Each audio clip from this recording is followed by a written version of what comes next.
And we're back.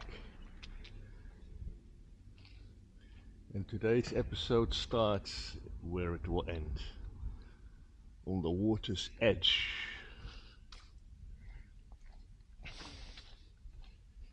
I'm walking here through my community here in Dubai in a very comfortable 36 degrees at the moment. In the last episode I covered how I was born in 1959 in a place called Utrecht in the Netherlands. Hello, my name is Gerrit and I'm a Dutch guy living here in Dubai, which is in the United Arab Emirates in the Middle East. And as you can see, there is some works going on. They're actually improving the streets here, fixing some of the small stones that may have been damaged over time. Although I don't see anyone working right now. Right now being 12:47, so midday. Maybe they're taking a midday break at the hottest of the daytime. Yes, I see some of the workers sitting there in the shade. Shame. In the playground. Let's give them some privacy.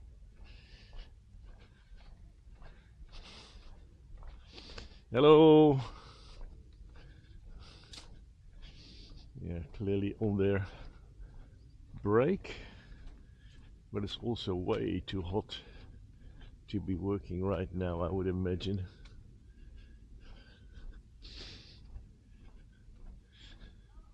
So, born in 1959 in Utrecht, the Netherlands.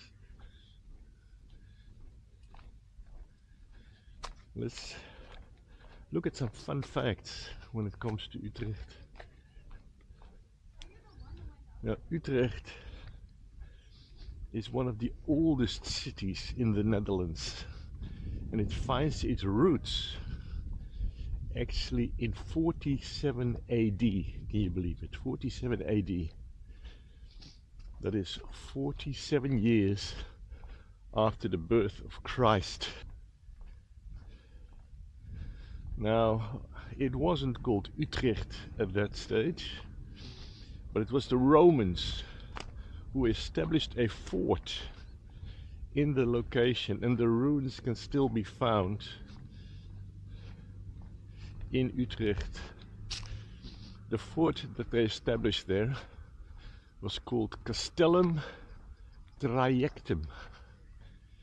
I don't know how my pronunciation is. I wasn't very good at Latin, never learned it, but it was called Castellum Trajectum, Trajectum Fort, and it was positioned in the heart of the Netherlands because that is where the river Rhine, in Dutch we say Rijn, the Rhine runs right through the center of the Netherlands, where Utrecht can be found. That river finds its origins, if I'm not mistaken, in Switzerland, in the Alps, and it runs through Switzerland, down the mountains, through Germany, then enters the Netherlands to eventually stream into the North Sea. So the fort was established in 47 AD, and the Romans stayed in place about 270 years in that area during the Roman Empire. And then, of course, you know, the Dark Ages leading up to the Middle Ages were very turbulent times, where different tribes and different wars meant different people would rule the area. Like we had the Franks there, with the Anglo-Saxons there, but ultimately in 1122 AD, Utrecht was bestowed its city charter and actually became an official Dutch city. 1122. It's a long time ago. Right now is 2025. So that is 900 plus years ago, which makes Utrecht one of the oldest cities in the Netherlands. Now, one of its other claims to fame would be the start of the building of the canals, which started also in the 12th century. And these canals, we call them grachten. Gracht is the Dutch word for canal. These canals were built, dug out by hand, can you believe it, to redirect the Rhine River to have better accessibility in the city to the waterways. So they actually took the Rhine River, dug canals of it right into the city, so that primarily merchants could deliver and transport their merchandise in and out of the city easily. And for that purpose, the canals were actually dug out extremely deep, well below street level, because under the houses they actually dug out wharf cellars. They are like arched, they look like a tunnel under the houses. So there would be a quay, like a pedestrian area like we see here. So if you can imagine, you know, if this was the canal, then they would have a quay here, and then under the houses they would dig out these arches into deep cellars under the properties above. So they're obviously windowless storage areas, warehouses, but it would give immediate and easy access from the boats straight into the storage, from the storage straight into the houses above. So these canals were actually dug out by hand, as I said. The other notable attraction of Utrecht is its cathedral, which construction started in 1254. It's called the Dom Tower, and to this day it is still the tallest church steeple in the whole of the Netherlands, with, if I'm not mistaken, 112 meters. Not very high in today's terms, but in 1254 it must have been quite a sight. So here we have some maintenance going on in one of the townhouses. Around this square here, just as a little side note, we have what they call retail units. So all the ground floors are actually retail or warehouse spaces, and then you actually live on the first and the second floor in these houses. We occupy two of them for our business. The rest are all big, huge villas. Now, one of the things that I often think about is going back to Utrecht, the center of Utrecht, and in fact my brother lives in one of those medieval houses. They stem back hundreds and hundreds of years, or even 1,000 years, right? Remember I told you the city was bestowed its city rights in 1122, 900 years ago, and some of the current buildings actually date back to that time. Now, if I look at a place like Dubai, I often wonder how much of this will still be standing in 100 years, let alone 1,000. I would hazard a bet that none of it will still be here, and it will all be surrendered back to the desert or redeveloped into something new again. Because the way we build today doesn't really stand the test of time anymore, I believe. We don't build anything for longevity. Everything is built as a consumable, even houses. Same goes for cars, by the way. Right? I mean, all the cars we see today on the road, who will ever think that they will own one of those cars in 50 years as a classic? I don't think so. They'll all will be recycled into cookie jars or something else. Anyway, back to Utrecht, back to its canals, because these canals are actually significant in my memory for today. So first of all, the wharf cellars, of course, they are no longer used for what they were once built for purposely, i.e. merchandise storage for merchants. So all of these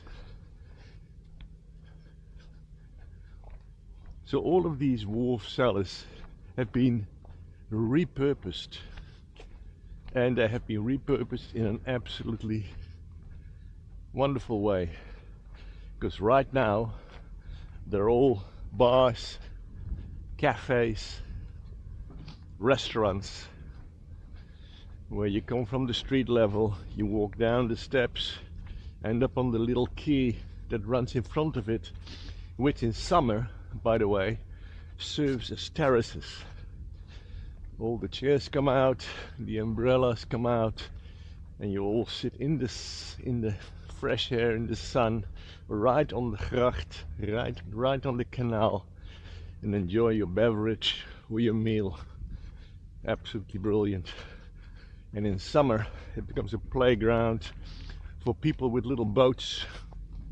We call them sloop, and they come with their little boats, traversing the canals, docking where they feel it's a nice place to dock, get onto the bank and enjoy a meal or a drink before they continue their journey. In winter, of course, the terraces may become too cold, although as far as the Dutch are concerned, if it's dry, it doesn't rain, and the sun is out, that is a good day to sit on the terrace. Now, having lived in hot climates for most of my life now, I don't really share that enthusiasm anymore. But even in winter you will see people sitting outside. Quite funny. Anyway, it is currently so hot that my camera actually decided to switch itself off due to high temperature. So this may be a stop and go scenario where I need to keep restarting the camera, hoping it keeps running. As I was saying before I was rudely interrupted by the sun on my camera, in winter, if it's cold enough and the canals freeze over, of course you will find all the Dutch people out on their skates, because summer or winter you can enjoy the center of Utrecht. Now it is against this backdrop that I share today's second-hand memory, and that is how I nearly died in my pram as a baby. In the previous video, click here. In the previous video I shared how we lived in a basement in Utrecht. And on one fateful day, my mum decided to take me for a walk in the pram, and she made one fatal mistake. Now I like to think it was a mistake, because the alternative is so sad. So let's just assume it was not deliberate. But she parked my pram and she did not apply the brake. Now, if you know prams out of the 50s and 60s, a pram is one of those fashion items as well, right? Where people keep experimenting. And I believe that one of the current trends is to give a pram a rugged three-wheel or four-wheel drive look. Whoa! Dusty! So people have experimented with very small wheels, which gives you maximum maneuverability, but not maximum comfort. It's also easy to transport when you fold it down. They've experimented with very large wheels, like you see on my pram here. So obviously very large, skinny tire prams are good for covering a lot of ground, because each single rotation you cover more than with the small wheels. But I think the current trend is more towards a middle-size tire, which is a wider tire, which gives comfort, gives control, and all of that good stuff. I'm hardly a pram expert. What I do know is that my pram was of the variation with the very large wheels and the skinny tires. So if you don't put brakes and that pram manages to gather some momentum, it can cover a lot of ground in a very short time. It will cover a lot of distance. Now, going back to the canal streets, I'm not quite sure, but I would imagine that maybe partially by design and partially by subsidence over hundreds of years, the streets along the canal actually tend to have a gentle slope away from the houses towards the waterway. Now, as I said, this could be partially by design, because if you think about it, we have a lot of rain in Europe and in the Netherlands for that matter. So the water would naturally run off into the canal without building up in front of the houses and the street, thereby creating a hazard. But also considering that the canal is much lower and we have dug out all these wharf cellars, there could be in the middle some subsidence where the level has slightly dropped towards the weaker part of the street. Be that as it may, the roads slope down. Now, as I just said, my mum, I'm not quite sure what she was doing, but she had taken me for a walk in the pram. She parked me and diverted her attention away from the pram, but forgot to put the brake on the pram. So the pram decided to take me for a ride. Given the slope in the street, given the large wheels and skinny tires, the momentum started building up quite quickly. And I had covered already quite some ground in my pram, getting very closely to the edge and a watery grave, when a stranger intervened to my benefit and hopefully to my mum's delight. But as I said, we'll never know. So he actually stopped the pram from going over the edge and thereby saved me from getting a unintended bath.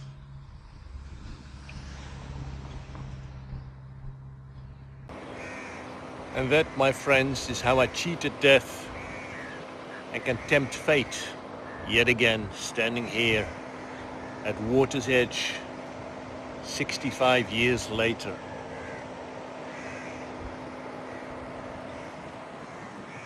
Well, that's me done for this video. If you like my little stories, do me a favor, fondle that little thumbs up, smash that subscribe button, tinkle that little bell. It doesn't cost you anything, but it means the world to me. In the meantime, I'll be saying, until the next time, bye-bye.